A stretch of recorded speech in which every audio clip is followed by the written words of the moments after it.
إن الحمد لله نحمده ونستعينه من يهده الله فلا مضل له ومن يضلله فلا هادي له وأشهد أن لا إله إلا الله وحده لا شريك له وأشهد أن محمدا عبده ورسوله أما بعد وعليكم السلام ورحمة الله وبركاته. தொழுது முடிந்ததும் நபி அலைஹி ஸலாத்து வஸலாம் அவர்கள் தலையிலோ அல்லது நெற்றியிலோ கை வைத்து இவ்வாறு பிரார்த்திப்பார்கள் என ஒரு மனிதர் முகநூல் பதிவொன்றை பதிவு செய்திருக்கின்றார். பிஸ்மில்லாஹில்லதி லா இலாஹ இல்லா ஹுவர் ரஹ்மானுர் ரஹீம். அல்லாஹும்ம ذஹப் அன்னில் ஹம்ம வல் ஹுஸ்ன் என்று நபி அவர்கள் பிரார்த்திப்பார்கள் என்றும், அவ்வாறு பிரார்த்திப்பதன் மூலம் கவலைகள் நீங்கும் என நன்மக்கள் கூறினார்கள் என்றும் இவர் இந்த பதிவிலே கூறுகின்றார்.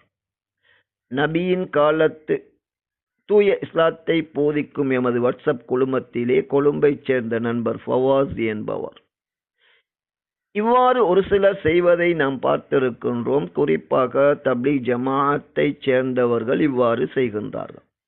இது சரியானதா, ஆதாரபூர்வமானதா என்பது பற்றி விளக்கம் தாருங்கள் என இந்த பதிவை முன்வைத்து இவர் கேள்வி தொடுத்திருக்கின்றார். இரண்டு விதமான அறிவிப்புகள் இருப்பதாக கூறுகின்ற இவர் இவை எந்த நூலிலே இருக்கின்றது என்பதை கூட கூறவில்லை. இந்த அறிவிப்புகள் சரியானதா என்ற ஆய்வு இவர் செய்தாரா என்ற கேள்வி ஏற்படுகின்றது. இந்த பிரார்த்தனையை கூறுவதில் கூட அதன் ஒரு வார்த்தை அல்லாஹும்ம ذஹப் என்று கூறுகின்றார். அரபு இலக்கண முறைப்படி அல்லாஹும்ம ذஹிப் என்று அமைய வேண்டும். ஒட்டுமொத்தத்தில் தொழுது முடிந்ததும் நபி அவர்கள் இவ்வாறு பிரார்த்தித்தார்களா என்றால் நிச்சயமாக அதற்குரிய எந்த ஆதாரபூர்வமான ஹதீஸும் கிடையாது என்பதே உண்மையாகும். ஒரு மனிதன் கவலை ஏற்படும் போதுதான் அதற்குரிய பரிகாரத்தை தேட வேண்டும். அப்படித்தான் நபி அவர்கள் தேடினார்கள் என்பது சஹீஹுல் புகாரியிலே காணப்படுகின்றது. அன்றாட வாழ்வில் நபியின் பிரார்த்தனைகளை நாம் நூலாக தொகுத்து வெளியிட்டிருக்கின்றோம். அதிலே சஹீஹுல் புகாரியிலே காணப்படுகின்ற இந்த பிரார்த்தனையை மக்களுக்கு வழிகாட்டி இருக்கின்றோம். 6346வது இலக்கத்திலே கவலை ஏற்படும் போது நபி அவர்கள் என்ன கூறுவார்கள் என்பது மிக தெளிவாக பதிவாகி இருக்கின்றது. அதனை விட்டுவிட்டு நபியின் பெயரால் போலியான செய்திகளை, ஆதாரம் இல்லாததை பரப்புவதென்பது மிகப்பெரிய அநியாயமாகும். குறிப்பாக தப்லீக் ஜமாஅத்தினர், அமல்களிலே ஆர்வமுள்ள இவர்கள் தெரியாததை கற்றுக்கொள்ள விரும்புகின்றோம் என அடிக்கடி கூறுகின்ற இவர்களுடைய முஃப்திகளும் உலமாக்களும் இதிலுள்ள தவறான விடயங்களை ஏன் அவர்கள் சுட்டிக்காட்டுவதில்லை? அவர்கள் நபி வழியின்பால், நேர்வழியின்பால் திரும்பினால் அவர்களுக்கும் இஸ்லாத்திற்கும் நலவாக அமையும். எப்படியோ தொழுது முடிந்ததும் தலையிலோ நெற்றியிலோ கை வைத்து நபி அவர்கள் கவலை நீங்குவதற்கு பிரார்த்திக்கவில்லை.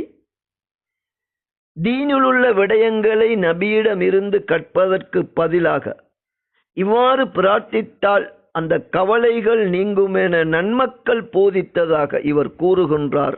அது இஸ்லாமிய வழிமுறையே கிடையாது.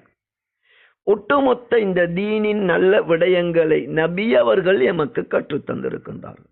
எனவே எப்போதெல்லாம் கவலை ஏற்படுகின்றதோ அப்போது நாம் என்ன கூற வேண்டும் என்றால், லா இலாஹ இல்லல்லாஹுல் அஸீம் அல் ஹலீம், லா இலாஹ இல்லல்லாஹு ரப்புல் அர்ஷில் அஸீம், லா இலாஹ இல்லல்லாஹு ரப்புஸ் ஸமாவாதி வ ரப்புல் அர்தி வ ரப்புல் அர்ஷில் கரீம் என்றுதான் நபி அவர்கள் பிரார்த்திப்பார்கள் என்பதே சஹீஹான வழிகாட்டலாகும். எனவே தொழுது முடிந்ததன் பிறகு தலையிலோ நெற்றியிலோ கை வைத்து இவ்வாறு பிரார்த்திப்பதென்பது நிச்சயமாக நபி வழி அல்ல. நபி அவர்கள் கற்றுத்தந்தது கிடையாது. இது மிக பலவீனமான செய்தி என்பதை ஆரம்பகால, மத்திய கால, சமகால என பல்வேறு காலத்தில் வாழ்ந்த பல்வேறு அறிஞர்கள் இது பலவீனமான செய்தி என்பதை எடுத்து காட்டியிருக்கின்றார்கள். ஸெய்த் என்ற இதிலே வரக்கூடிய அறிவிப்பாளர் அதே போன்று அவரிடமிருந்து இந்த செய்தியை பெற்ற இருவரும் மிக மோசமான பலவீனமானவர்கள் என்பதை இமாம் புகாரியுடைய ஆசிரியர் இமாம் அபு நுஐம் உட்பட அதே போன்று இமாம் இப்னு ஹஜர் அவர்கள் இதுபோன்று சமகாலத்தில் உள்ள பல்வேறு அறிஞர்களும் தொழுது முடிந்ததும் நெற்றியிலே அல்லது தலையிலே கை வைத்து பிரார்த்திக்கின்ற இந்த செய்தி மிக பலவீனமானது என்பதை எடுத்து கூறியிருக்கின்றார்கள். ஆகவே இதனை கைவிட்டு எப்போதெல்லாம் கவலை ஏற்படுகின்றதோ அந்த நேரத்தில் நபி அவர்கள் பிரார்த்தித்த பிரார்த்தனை சஹீஹ் புகாரியிலிருந்து நாம் மேலே எடுத்து காட்டியிருக்கின்றோம். அவ்வாறு செய்வதுதான் நபி வழியாகும். அதனை விட்டு ஒவ்வொரு தொழுகையின் பின்னாலும் தலையிலோ நெற்றியிலோ கை வைத்து பிரார்த்திப்பதென்பது குர்ஆன் சுன்னா